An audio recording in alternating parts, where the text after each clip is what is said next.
Siyahi, sabaha kadar resifte kalmayı tercih ederdi. Çünkü o, kumların üzerinde tıpkı yatağındaymış gibi kolayca uyuyabiliyordu. Ancak Bay Murren durumun farkındaydı. İki çocuğun bu tarz zorluklara alışkın olmadığını, özellikle de Paul'ün zorlanacağını çok iyi biliyordu. Bu yüzden teknecisini, onlara yol göstermesi için zorladı. Yolculuk zahmetliydi, ama pek de tehlikeli sayılmazdı. Sonunda deniz fenerine vardıklarında, hızlıca kendilerine geldiler.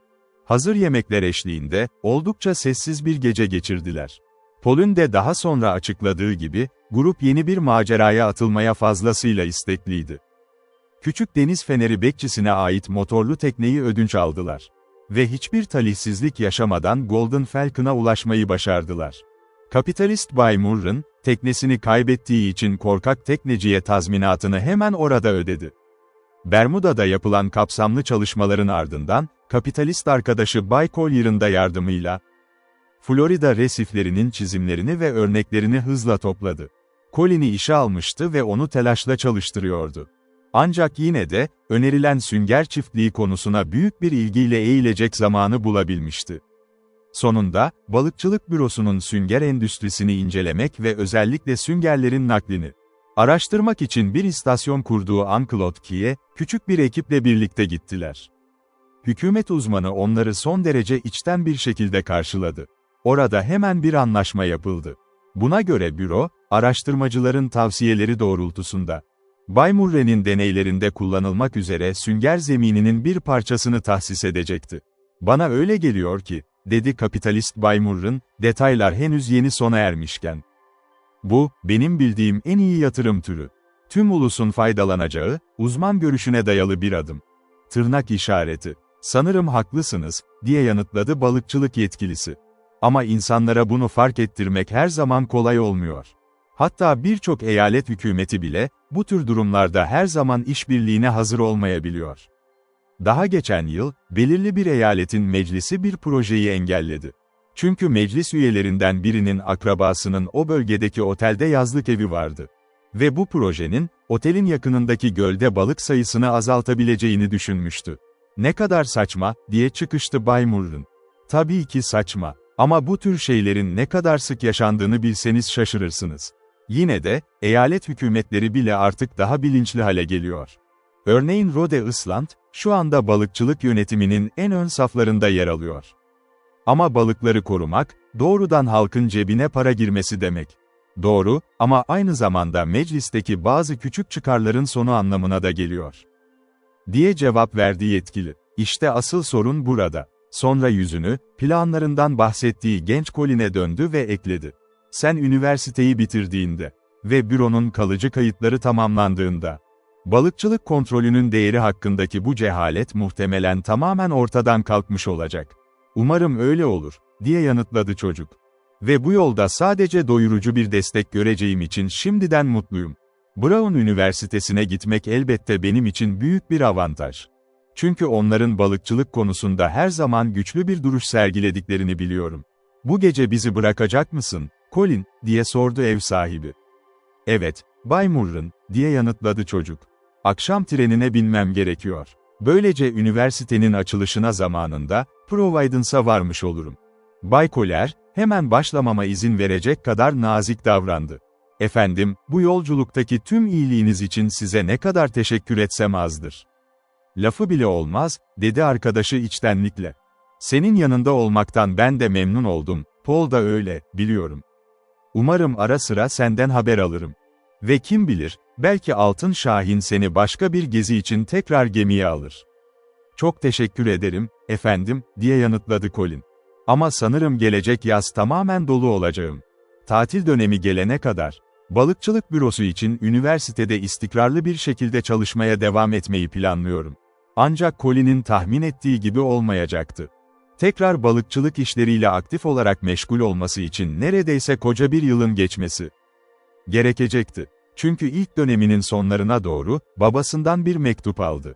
Mektupta, kış işinin tam olarak neye benzediğini anlaması için, Noel tatili sırasında büyük göllerde bir hafta geçirmesi öneriliyordu. Colin mektubu okurken hafifçe gülümsedi. Çünkü bunun kendisi için zorlu bir sınav olduğunu biliyor. Babasının onu eğitimin her adımında sonuna kadar zorlayacağını çok iyi anlıyordu. Bu doğrultuda, oldukça soğuk bir günde, kendisini Mary N. Lewis adlı buharlı gemide buldu. Bu gemi, Michigan Gölü'nde trol avcılığı yapmak üzere büro tarafından birkaç haftalığına kiralanmıştı. Acı bir rüzgar esiyordu ve buz parçaları kıyılara yakın yerlerde acımasızca süzülüyordu. O kış beyaz balıklar pek bol değildi. Ağlar sudan çıktığında ve Colin soğukta balıkları seçmek zorunda kaldığında, iliklerine kadar titriyordu. Br. Hava gerçekten çok soğuktu. Balıkların birçoğu henüz yumurtlamaya hazır değildi ve bu yüzden tekrar suya geri atılmaları gerekiyordu. Bu durum işleri büyük ölçüde geciktiriyor, ekibin günlerce suyun üzerinde kalmasına neden oluyordu. Colin'in dudakları soğuktan sık sık morarıyor, parmakları tamamen uyuşuyordu. Kulakları, elmacık kemikleri ve çenesi, Kanada yönünden aşağı doğru esen buzlu rüzgarlarla sanki bıçakla kesiliyormuş gibi sızlıyordu. Ancak 1 dereceye kadar sınandığının farkındaydı. Bu yüzden dişleri tıkırdasa bile güldü, şakalar yaptı ve moralini her zaman yüksek tutmayı başardı.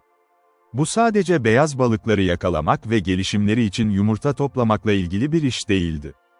Bu, tam anlamıyla bir dayanıklılık testiydi. Ve bu süre zarfında genç çocuk, büyük göllerdeki balık yaşamı hakkında çok şey öğrendi.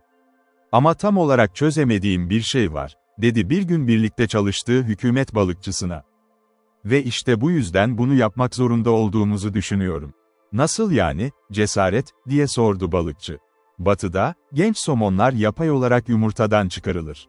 Çünkü yaşlı somonlar henüz yumurtlamadan önce, nehrin yukarısına çıkarken yakalanırlar ve zaten ölürler. Ama burada, balıkların üremek için istedikleri kadar geniş bir alanı var. Bence doğa kendi başının çaresine bakabilir. Unutma çocuk, diye yanıtladı tecrübeli balıkçı. Doğa son derece kesindir. Her şeyin mükemmel bir dengede olması gerekir. Doğada doğan beyaz balıkların sayısı, olgunlaşanların 10 katıdır. Ancak olgunluğa erişen bu az sayıdaki balık, sadece neslin devamını ucu ucuna sağlamak için tam olarak yeterlidir. Anladım, kesinlikle, diye yanıtladı çocuk. O zaman, diye devam etti balıkçı. Eğer bu hassas dengeyi yoğun balık avıyla bozuyorsan, bunu bir yerde telafi etmek zorunda olduğunu görmek çok da zor olmasa gerek, değil mi? Örneğin, yayın balığı arzını sürdürmek konusunda şu an bir endişemiz yok. Çünkü doğa kendi haline bırakılmış ve bu sorunu zaten kendi içinde çözmüş. Ama eğer aniden büyük bir yayın balığı pazarı gelişirse, ki bu kolayca olabilir, çünkü yaygın görüşün aksine yayın balığı oldukça lezzetlidir. Ve eğer binlercesi birden yakalanmaya başlarsa, o zaman arzı korumak için doğaya yardım etmenin bir yolunu bulmamız gerekir. İşte beyaz balık konusu da tam olarak böyle, diye devam etti. Beyaz balıklar, yumurtlayan somonlar gibi dikkatli değillerdir. Göl balıkları bu işi biraz gelişigüzel, adeta başarısız bir şekilde yapar. Bunun bir sonucu olarak da, yumurtaların sadece çok küçük bir kısmı hayata sağlıklı bir başlangıç yapabilir. Bu yüzden, her yıl bu göllere 100 milyonlarca genç balık bırakmak bizim için hiç de zor bir iş değil. Ve hayatta kalanların oranı, bu göllerdeki balık varlığını sadece sabit tutmakla kalmayacak. Hatta artıracaktır. O zaman bu durum, dengeyi başka bir şekilde bozmuş olmayacak mı, diye sordu Colin. Evet, diye yanıtladı balıkçı. Ama bu durum, insanlığa hiçbir faydası olmayan diğer yabani türlerin pahasına olacak. Doğa, o eski İrlandalı atasözündeki gibidir. Asla zorla sürülmez ama onu nazikçe yönetmek çok kolaydır. Üniversiteye geri döndüğünde, dünyadaki canlı türlerinin dengede kalmasını sağlayan tüm bu çeşitli yöntemlerle ilgili kitapları mutlaka edin. Hepsinin yiyeceklerini nasıl bulduğunu ve her küçük parçanın, bu devasa dünya planına nasıl bir uyumla yerleştiğini oku.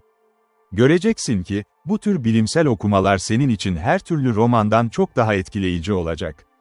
Tabii, her çağda sayıları az olan, o gerçekten büyük yazarların başyapıtları hariç. Bunu öğrendim, diye yanıtladı Colin, Bay Collier. Her zaman her şeyin, çok değerli, olduğunu söylerdi.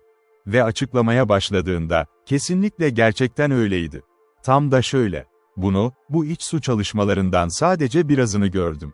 Ama sen büyük göller üzerine bu çalışmada beyaz balık dışında diğer türleri de ele almak. Sen de öyle değil mi?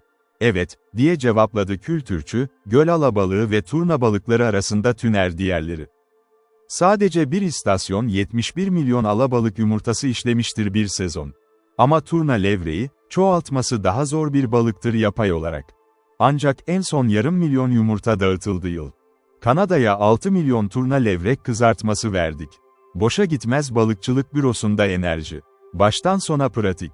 Ve öğreniyorsun doğru açıdan görmek istiyor, işi yapıyor ve sonuçları görüyorum. Balık yetiştiriciliği çalışmasıyla kişisel temas. Bu doğrudan bilimsel bilginin ülkeye paraya değerinin gösterilmesi. Bu da Colin'in teşvik kaynağı oldu. Üniversite arkadaşları onu geride bıraktı birçok çalışma. Çünkü çocuk kalbi akademik bir tipte değildi. Ama bilimsel çalışmaları hepsinden çok öndeydi. Onun görünüşü, ilgisi ve azmi. Birkaç profesör ve eğitmen bilim bölümünde Colin'i sevdi. Ve çocuk, bulunduğu her türlü saha seferinde bulunduğundan emin, uygun. O da oldukça atletti. Ama yüzmeye alıştı, üniversitenin atletik çalışmalarındaki payı olarak. Zaten sessizce suda evde. Vuruşunu geliştirmek için öyle bir enerjiyle çalıştı ki. Ve o kadar çok zorlandı ki, 1. sınıfının sonuna kadar. Büyük olasılıklarla üniversitenin en iyi yüzücüsüdür. Bağlılığıyla balık tutma ve sudaki yeteneği için yaygın bir söz vardı, cesaret yüzgeçleri büyüyor. Ve üniversite gazetesi ona, yüzgeçler, demeye başladı. Bu lakap ona sonsuza dek yapıştı. Babasına uzun zaman önce ima ettiği gibi, Colin özellikle Woods Hole'a, büronun büyük deniz istasyonuna gitmek için sabırsızlanıyor. Cape Cod'un güneybatı köşesinde yer alan balıkçılık ve en çok yeni dünyadaki ünlü deniz biyoloji laboratuvarı. Çalışmalar balıkçılık, onunla ilgisi olduğunda ona çok daha fazla ilgi duyuyordu. Deniz, nehirlere ve iç sulara değil. Ve onun uygulaması Woods Hole'daki yaz kuvvetinde bir pozisyon için gönderilmişti.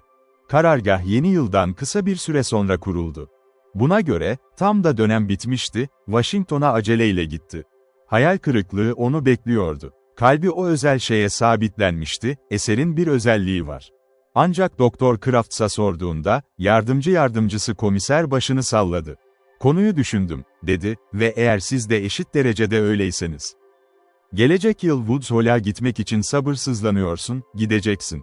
Ama bu sezon seni midyelerle ilgili çalışmalar için Mississippi'ye göndereceğim.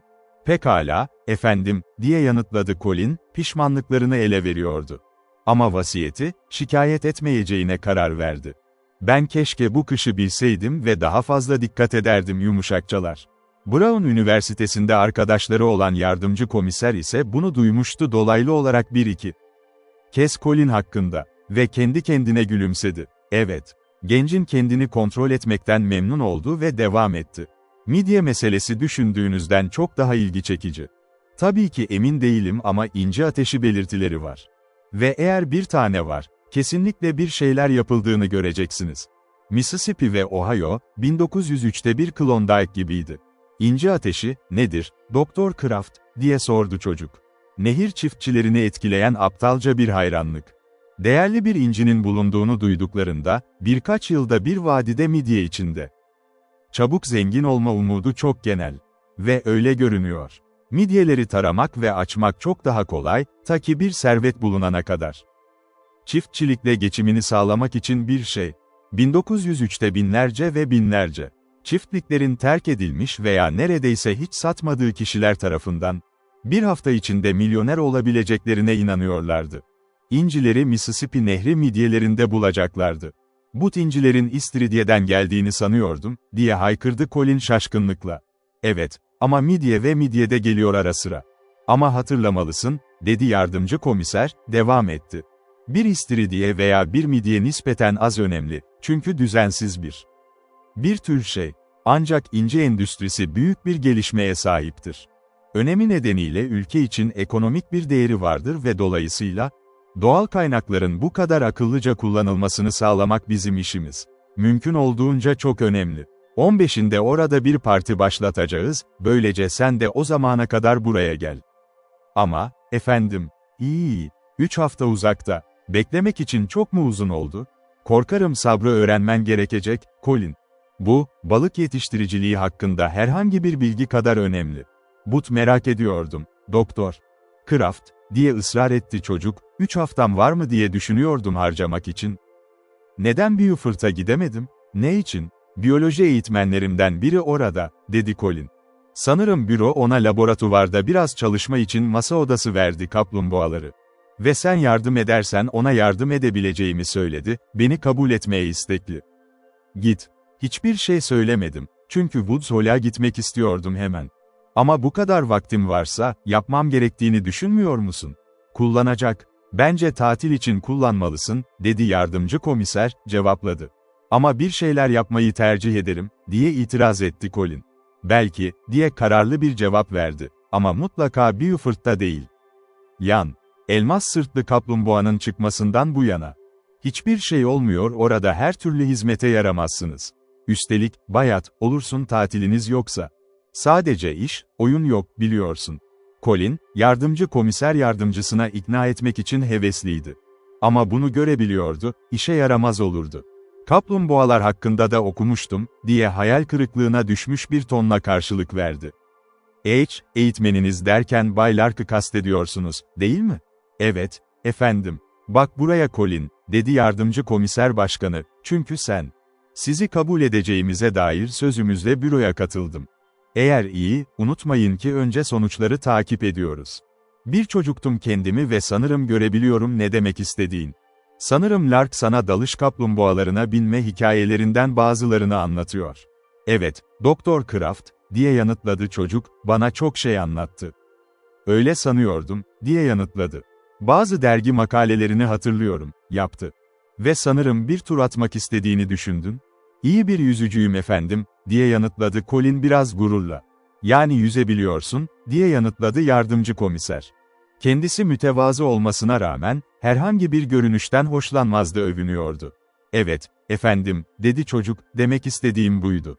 Beaufort'ta kaplumbağa binmek yok. Biraz daha bilseydin bu konularda, böyle bir ara vermezsiniz, ne olursa olsun.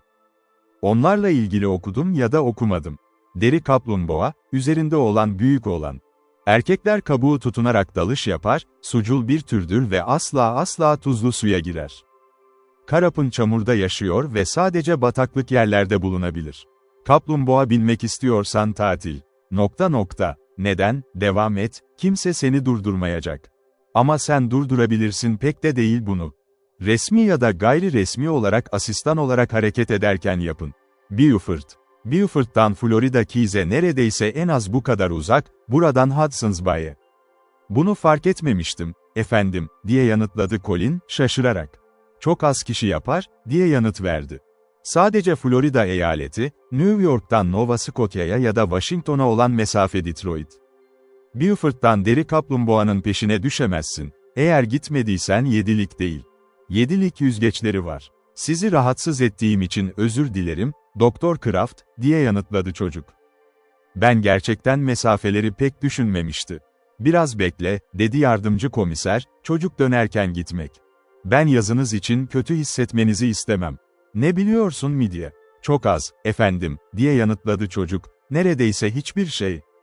Sana onlarla ilgili bir hikaye anlatayım, dedi yardımcı komiser yardımcısı. Hikaye, kelimesini duyunca çocuğun yüzü aydınlanırken gülümsedi. 7 ya da 800 yıl önce, diye başladı arkadaşı, tabii, duymak istersen o. Ah, efendim, diye yanıt geldi. Uzun bir yol geriye gitmişti, küçük bir ticaret gemisi Körfez'de battı, Fransa'nın batı kıyısında. Küçük köy yakınında Biskaya'da, Esnandes. Tüm personel kayboldu, sadece bir denizci. Bir İrlandalı, Walton. Kesinlikle karaya çıkan bir İrlandalısın, diye yorumladı çocuk. Bu, Erin'in özellikle zekice bir oğluydu, diye devam etti diğeri. Fransızca tek kelime bile konuşmasa da. O kadar sempatik bir şekilde ki. O dönemde İrlandalı karakterin başnotası olduğu ve hiç kaybetmediler. Walton kısa sürede küçük bölgede popüler oldu Fransız köyü. Bu daha da dikkat çekiciydi. Çünkü harika bir köyde yiyecek kıtlığı. Sakinlerin tamamen balık tutma ve balıkçılık alanlarının işlenmiş olması. Bu nedenle yiyecek sağlayacak bir yabancının varlığı ciddi bir mesele haline geldi sorun. Ama İrlandalılar Avrupa'nın öğretmenleri ve akademisyenleri değildi önceki 500 yıl boşuna. Ve Walton sadece bir denizci, ırkının hızlı zekasını paylaşıyordu. Duymuştu, insanların sık sık aç bıraktığı bir yer bolluğun ortasında. Ve o kendi hesabına yiyecek aramaya başladı. Köy inşa edildi, Gelgit'te denizle kaplı geniş bir çamur alanının yakınında. Ama su azaldığında kurudu ve çok sayıda arazi fark etti ve deniz kuşları alçak Gelgit'te çamurun üzerinden süzülme alışkanlığı vardı. Görünüşe göre solucan kapıyormuş. Kuşlar yenebilir, diye düşündü. Buna göre, hepsini bir arada birleştiriyor, bulunabilen eski ağ parçaları ve deliklerin onarılması. İrlandalı 2 ya da 300 yard uzunluğunda devasa bir ağ yaptı. Sonra araba sürdü çamura birkaç kazık. Neredeyse gece gündüz çalışıyor. Ve ağı çamurun yaklaşık 10 feet yukarısına dikey olarak gerdi. Ağ altından uçan kuşların bulması için bir balık tuzağı gibi bir şey yaptım. Çıkmak zor. Ağ açıldığı ilk gece, köyü bir hafta boyunca besleyecek kadar kuş yakaladım. Onun için zorba, diye bağırdı Colin. Bu sadece başlangıçtı, diye devam etti yardımcı komiser yardımcısı. Yani, şimdi zeki yabancı olan bir kişi. Hangi yiyeceğin ilgisini çektiğini düşünmeye başladı bu kuşlar. Ve şaşırtıcı bir şekilde, solucanlar yerine bilinmeyen bir yerde yaşadı kara kabuklu deniz ürünleri, şimdi midye olarak adlandırılır. Eğer kuşlar midye yediler ve kuşlar yemeye değerdi. Walton midyelerin iyi olduğunu düşündü, yemeye uygun olmalı. Öğrenmek için biraz yedi. İşte gerçek bilimsel ruh, dedi Colin, gülerek. O İrlandalıydı ve risk etmeye hazırdı, dedi gülümseyen cevap. Her ne olursa olsun, sadece onları yemeye değer bulmakla kalmadı. Aynı zamanda iyi yediklerini söylediler. Köylüleri ikna etmek için çok çalıştı kendi bakış açısına göre. Kuşlarla elde ettiği başarı onu bir tür kahraman yaptı. Ancak kısa sürede midyeler büyük talep görmeye başladı.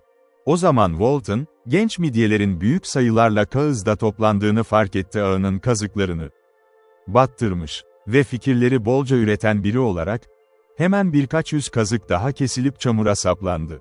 Buldu, sonra, çamurun üzerinde asılı duran midyeler daha da şişmanlaştı ve daha iyi oldu tat. Ve buna uygun şekilde iç içe geçirilmiş dallarla tasarlanmış çerçeveler yüzlerce topladı. Bu sistem, Bahat sistemi olarak bilinir. Esnandes köyünde tüm süreçte sürekli uygulanmıştır o zamandan beri yüzyıllar. Ve küçük köyün geliri devam ettiği yıl 100'ün üzerindeydi ve $12.000.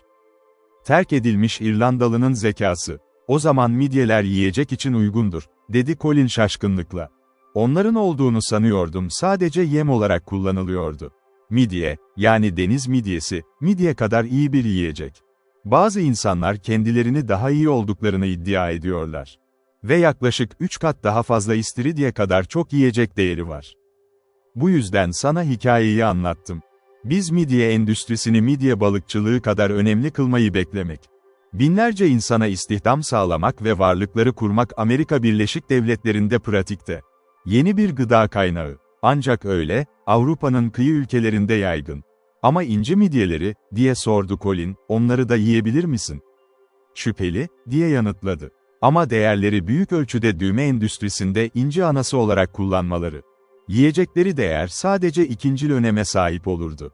Ancak mümkün olmadıkça bazen deniz midyelerinde olduğu gibi turşu veya konserve olarak yapılır. Ama, Colin, diye ekledi, midye gibi bir şey gelmiyor gibi geliyorsa, ilginç bir konu. Sana söyleyeyim, bence bu konu kendi başına bir konu, en ilginç olanlardan sudaki yaratıklar. Yaşam geçmişi şaşırtıcı ve henüz çözülmesi gereken onlarca sorun var. Oku bu, diye ekledi, çocuğa büro bültenini uzatarak. Sadece çık, eğer seni doğru yargıladıysam. Buraya geleceksin 15. Haziran. Midye yatağına ulaşmak için o kadar hevesli ki, orada olmayacak, seni tutuyorum. 2 saat sonra, yardımcı komiser ofisten ayrılarak eve doğru yürümeye başladı.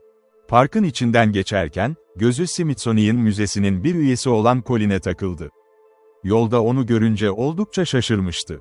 Colin, balıkçılık binasının yakınındaki bir bankta oturuyordu. Tamamen dış dünyaya kapanmış, gri kağıtla kaplı bir folyoya dalmıştı. Doktor Kraft, bunun öğleden sonra erken saatlerde çocuğa verdiği bülten olduğunu hemen anladı. Ve yüksek sesle güldü.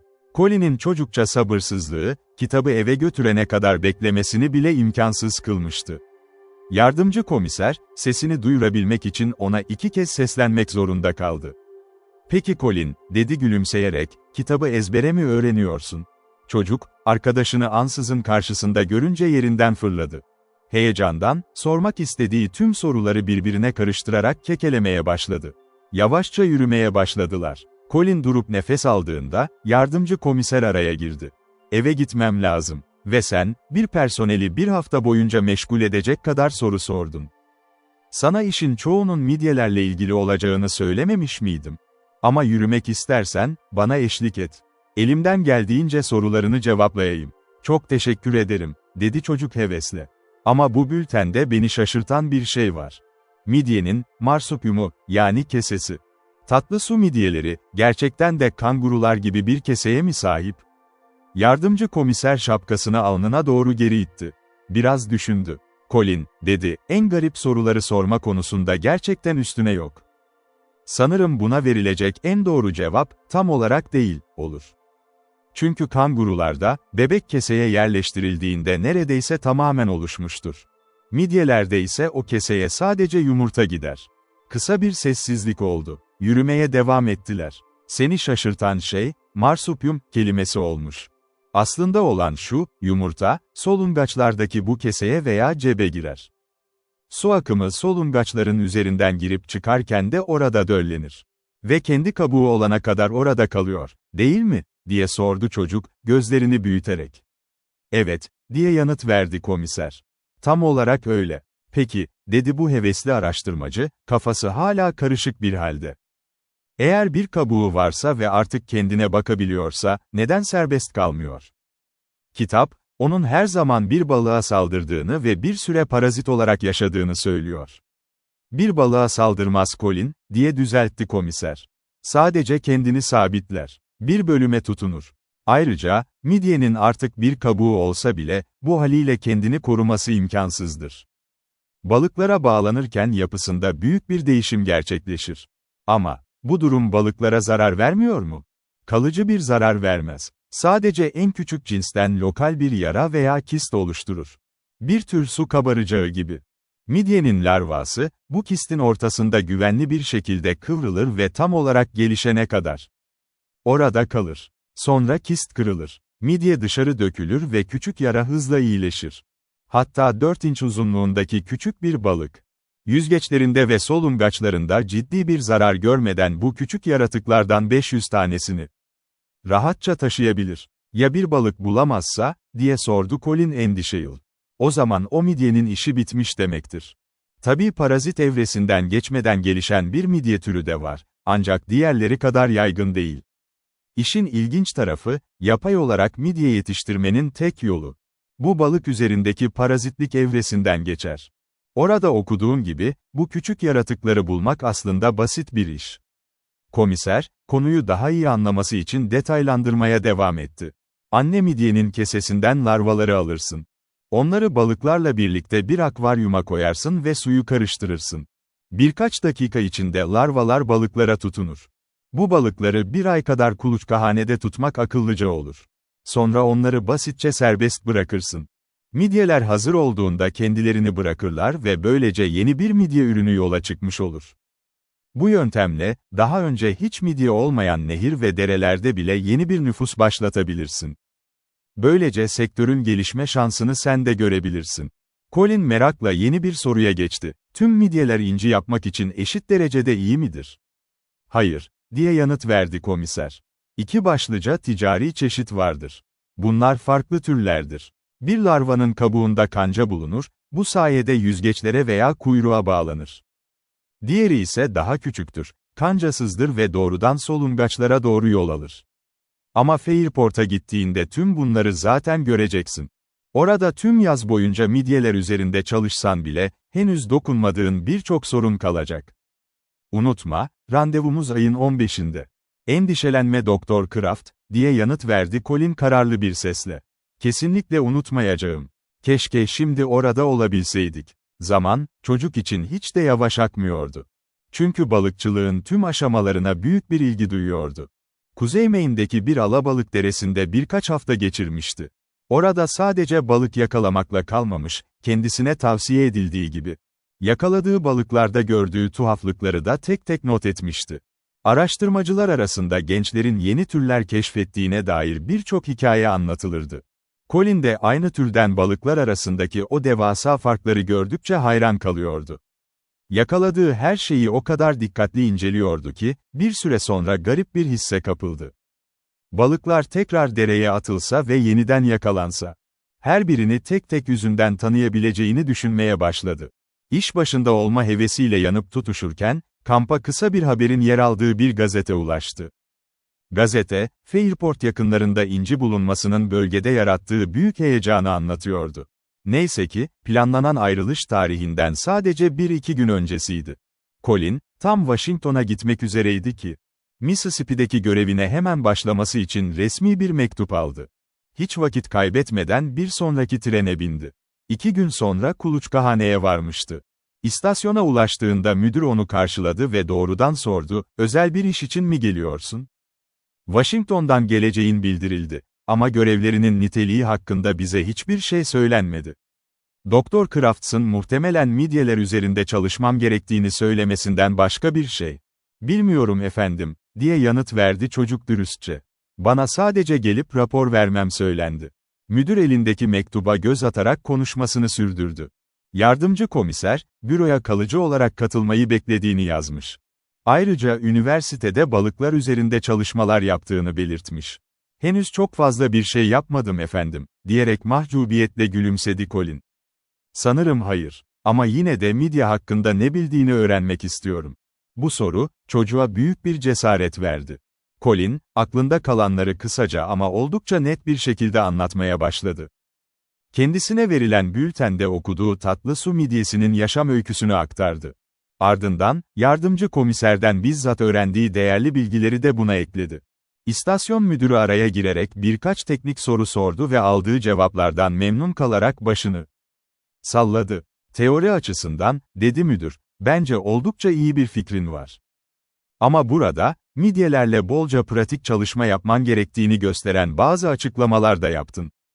Yine de anatomi ve fizyoloji hakkında genel bir fikrin olduğu için, seni Doktor Edelstein'in asistanı olarak görevlendireceğim." Colin meraklandı, "O ne üzerine çalışıyor efendim?" "İnce oluşumları üzerinde çalışıyor," diye cevap verdi müdür. "Sanırım son zamanlarda yaşanan inci bulma çılgınlığını ve o büyük heyecanı sen de duymuşsundur." "Evet, bunu Maine'deyken duymuştum," diye yanıtladı çocuk. "Olay oldukça abartıldı," dedi müdür, gerçekçi bir tavırla. "Ama bir gerçek var ki, birkaç iyi bulgu elde edildi. Doktor Edelstein, istiridye ve midye incileri arasındaki farkları inceliyor. Elbette böyle büyük bir akın yaşandığında, piyasaya ticari değeri olmayan çok sayıda düşük kaliteli inci de çıkar. Ancak bunlar, üzerinde çalışmak için harika malzemelerdir. Bana kalırsa, işin en ilginç kısmına denk geldin. Hadi gel, seni Doktor Edelstein ile tanıştırayım." Colin'in yeni şefi, büroda şimdiye kadar tanıştığı diğer bilim insanlarından tamamen farklı bir karaktere sahipti. İlk bakışta, meslek olarak bir biyologdan ziyade bir mücevher uzmanını ve bir mineraloğu andırıyordu. Uzun boylu, güçlü yapılı, siyah sakallı bir adamdı. Sert bir sesi vardı. Kendisinde adeta volkanik bir kuvvetin baskısı ve aynı zamanda muazzam bir heves hissediliyordu. Olağanüstü bir analiz yeteneğine sahip, büyük bir bilim insanıydı. Tüm o heybetli yapısına rağmen, ayrıntılara dair harika bir kavrayışı vardı. Colin kısa sürede, bir üniversite laboratuvarının o sakin ve sade yöntemlerinin Doktor Edelstein tarafından asla kabul görmeyeceğini anladı. Colin, aynı deneyi onlarca kez tekrar yapmaya karşı hafif bir sabırsızlık gösterdiğinde şefi ona döndü. "Bir sonucun doğru olduğunu düşünmenin hiçbir faydası yok," dedi sert bir sesle. "İşimizi kesin olarak bilmek zorundayız." "Gerçekten inanıyorum Doktor Edelstein," dedi Colin, biraz da çekinerek. "Sanırım siz bu deneyin 1-2 kez başarısız olduğunu da görmek istiyorsunuz." "Tabii ki. Kabak gibi ortada. Ancak o zaman neden başarısız olduğunu öğrenebiliriz. Öğrenmek için en iyi yol budur." Üzerinde hissettiği bu katı disipline rağmen, Colin şefiyle çalışmaktan ve yaptığı işten büyük bir keyif alıyordu. Görevleri oldukça fazlaydı. Bazı günler, zamanının tamamını laboratuvarda geçirirdi. Mikroskop başında midye parazitlerini gözlemler, slate'lar hazırlar ve sayfalar dolusu not tutardı. Renk uzmanı olarak geçmişte edindiği yetenek, burada tekrar işine yaramıştı. Laboratuvardaki bu titiz çalışması sayesinde şefinden birkaç kez nadir görülen övgüler aldı. Bu da ona derin, sakin bir mutluluk veriyordu. Bir gün, yazın sonlarına doğru, Doktor Edelstein ona dönerek şöyle dedi. Renk algına çok büyük bir güvenim var, Colin. Aynı istasyonda, genç araştırmacılardan biri de kendi monografisini bitirmek üzereydi. Üzerinde çalıştığı canlı, kaşık gagalı kedi balığıydı. Bu canlı, alt Mississippi'de yaşayan bir Mersin balığı türüydü. Genellikle 6 fit uzunluğa ve 100 pound ağırlığa ulaşabiliyordu. Ticari dünyada, kavyarın yeni bir kaynağı olarak önemi daha yeni anlaşılıyordu. Kürek balığı, ya da yerel halkın deyimiyle, burun olarak adlandırılan bu yaratık, uzun ve kürek şeklindeki çenesi nedeniyle sıkça bu isimle anılırdı. Colin için bu balık, son derece ilginç bir inceleme konusuydu. Çünkü balıkların anatomisi hakkında, bunun çok eski bir form olduğunu fark edecek kadar bilgisi vardı. Bu canlı, köpek balıkları ile gerçek kemikli balıklar arasında yarı yolda duran evrimsel bir köprü gibiydi. Kürek balığı, Mersin balığı ile yakın akrabaydı. Son zamanlarda, bu balıktan elde edilen siyah yumurtaların, kavyar üretimi için Rus çeşitleri kadar kaliteli olduğu tespit edilmişti. Böylece, son 10 yıl içinde Mississippi Nehri'nde yepyeni bir balıkçılık endüstrisi hızla gelişmişti. Laboratuvar çalışmalarına ve kürek balığını inceleyen arkadaşına verdiği desteğe ek olarak, Colin'in araştırmaları onu sık sık nehir boyunca kısa yolculuklara sürüklüyordu. Doktor Edelstein, inci bulunan bölgelerden yeni ölçümler ve veriler almak konusunda oldukça hevesliydi. Bu gezilerden birinde Colin, daha önce sadece kulaktan duyma bildiği o büyük, inci ateşi, çılgınlığının panik havasına ilk kez canlı olarak şahit olma fırsatı buldu. İstasyona ani bir haber ulaştı. Merkezin 4 mil aşağısında, yaklaşık $500 değerinde oldukça büyük bir inci bulunmuştu. Colin'e, öğleden sonraki işlerini bitirir bitirmez hemen aşağı akıntıya inmesi ve durum hakkında bir rapor hazırlaması söylendi. Bunun üzerine, akşam yemeğinin hemen ardından küçük bir motorlu tekneye bindi. Akıntıya karşı hızla ilerlemeye başladı. Yanına, incinin tam ağırlığını belirlemek için son derece hassas bir çift tartı, kaliperler ve özellikle Doktor Edelstein tarafından bu iş için özel tasarlanmış diğer ölçüm aletlerini almıştı. Aynı zamanda, eğer mümkünse incinin içinden çıkarıldığı o orijinal kabuğu da güvence altına alması emredilmişti. Olay yerine vardığında, inci dikkatlice ölçüldü. Devasa olmasa da son derece ince işlenmiş, kaliteli bir inci olduğu tespit edildi. Görünüşünde hiçbir sıra dışılık yoktu, ancak yapısında belirli bir düzensizlik göze çarpıyordu. Özellikle kabuk içindeki oluşum konumu, ona büyük bir bilimsel değer kazandırıyordu. İnciyi bulan şanslı avcı, midyenin kabuğunu araştırmacılara teslim etmeye tamamen hazırdı. Hatta incinin ağırlığı ve saf kalitesi hakkında uzman bir görüş almaktan büyük bir memnuniyet duymuştu. Colin için inci avcılarının bu anlık başarısına tanıklık etmek gerçekten büyük bir keyifti. Ancak tam o sırada, çocuk elindeki değerli taşı dikkatle incelerken, dış kapıda yüksek ve sert bir tıklama sesi duyuldu. İçeriye, nefes nefese kalmış, heyecandan ne yapacağını bilemeyen bir komşu girdi. "Bir tane var," diye bağırdı. "Büyük bir tane buldum." Oradaki herkes, tebrik çığlıklarıyla hemen etrafına toplandı. Yavaşça açtı elini yeni gelen adam. Avucunda, neredeyse Colin'in incelediği o muazzam mücevherin 2 katı büyüklüğünde bir inci duruyordu. Öyle saf, öyle kusursuzdu ki, değeri, diğerinin tam 8 katıydı. Elden ele dolaştı o muhteşem inci. Zamanla çocuğa, yani Colin'e ulaştı. Çocuk, büyük bir dikkatle incelemeye başladı taşı. "Güzel değil mi?" diye bağırdı yeni gelen adam, coşkuyla. Üstelik tam son günde. "Dünyada bir tek kuruşum bile kalmamıştı. Eski çiftliğimi satıp buraya gelmiştim. Buyur işte." Her geçen gün benim için daha da zorlaşıyordu. Tam her şeyi bırakmaya karar vermiştim. Hiç umudum kalmamıştı ki. Şimdi ise, Colin'in yanına geldiği kulübe sahibi, şaşkınlıktan dona kalmıştı. Sırtındaki kıyafetlerle tam bir çiftçi gibi görünüyordu yeni gelen adam. Kulübe sahibinde en ufak bir kıskançlık izi bile yoktu. Çünkü kendisi de şanslı bir adamdı. Bu yüzden, adamın sevincine içtenlikle katıldı. Çiftçinin eşi de peşinden gelmişti.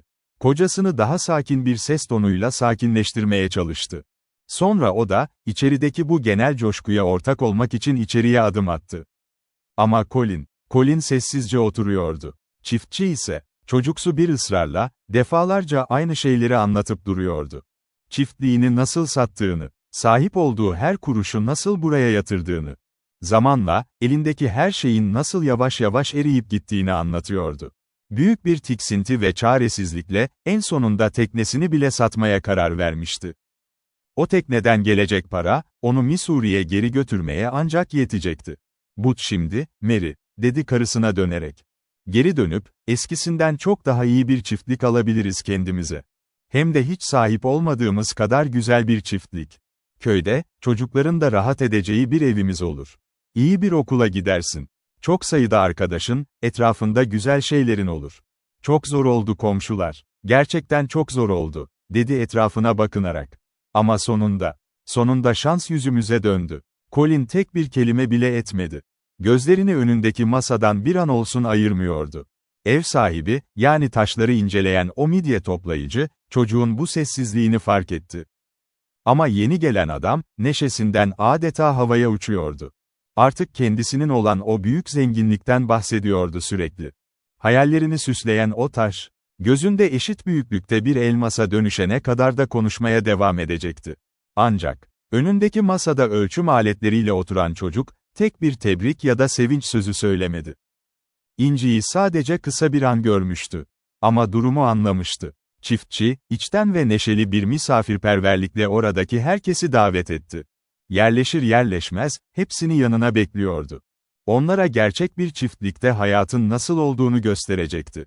Birden, durdu. "Beyefendi," dedi, sesi aniden değişmişti.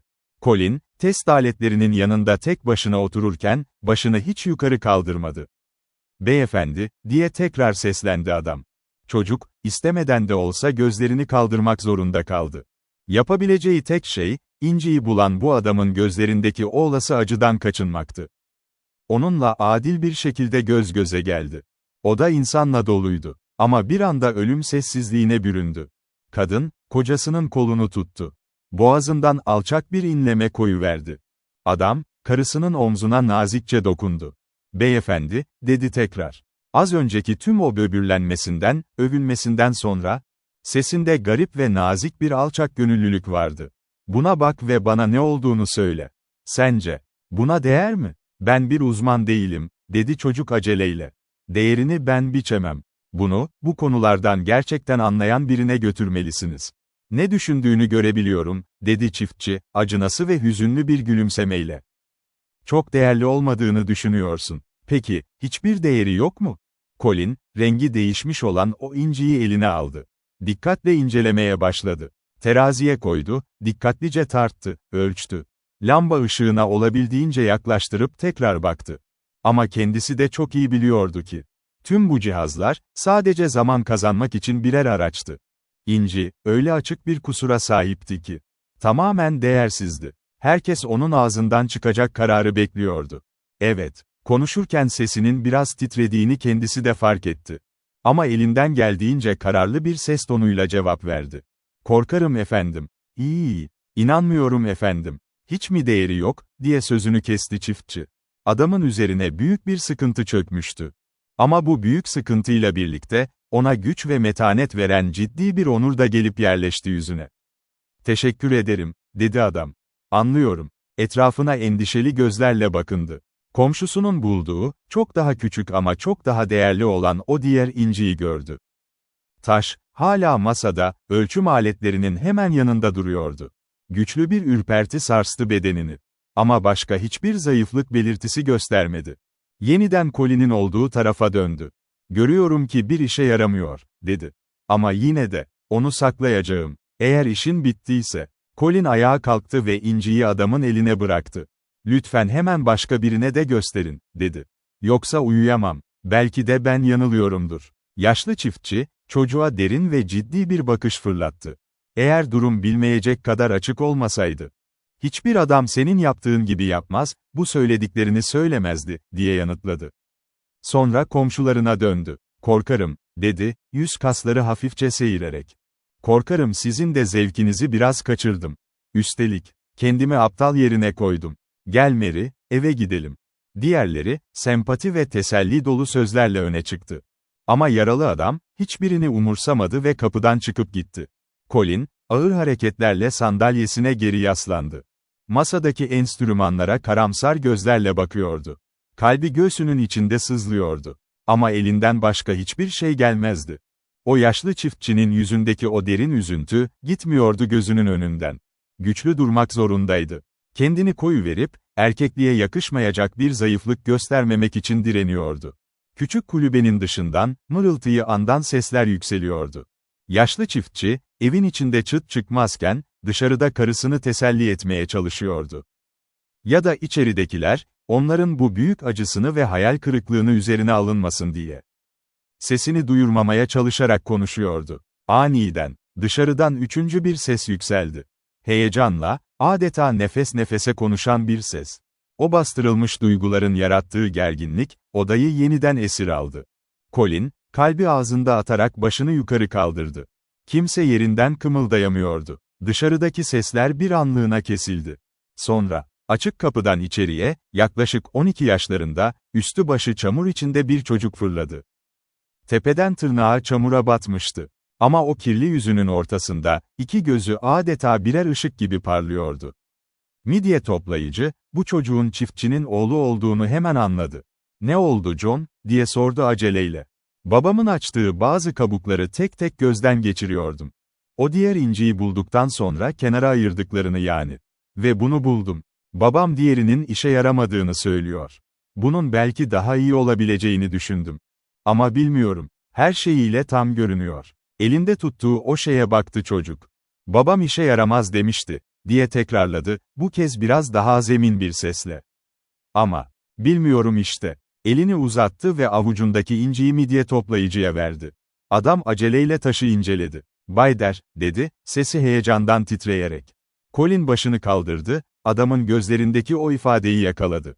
Sonra taşı almak için hamle yaptı. Ama eli, sanki yüksek bir ateşle yanıyormuş gibi şiddetle titriyordu. Midye toplayıcı, inciyi masanın üzerine, Colin'in hemen önüne bıraktı. Berrak, kusursuz ve orta büyüklükte bir inciydi bu. Karanlığın ortasındaki bir umut yıldızı gibi parlıyordu hepsinin önünde. Kısa bir anlık inceleme. Sadece tek bir bakış yeterliydi durumu anlamaya. Colin, adeta yerinden fırlayarak inciyi kaptı ve açık kapıdan dışarıya doğru koştu. "Gerçek efendim, bu gerçek," diye bağırdı avazı çıktığı kadar. "Ve söylediğin her şeyi, yapacağın her şeyi yapabilirsin artık." Yaşlı çiftçi ise, çocuğa dönüp bakmadı bile. Yüzünü gökyüzüne, yıldızlara doğru çevirdi. Ve büyük bir saygıyla, şapkasını başından çıkardı.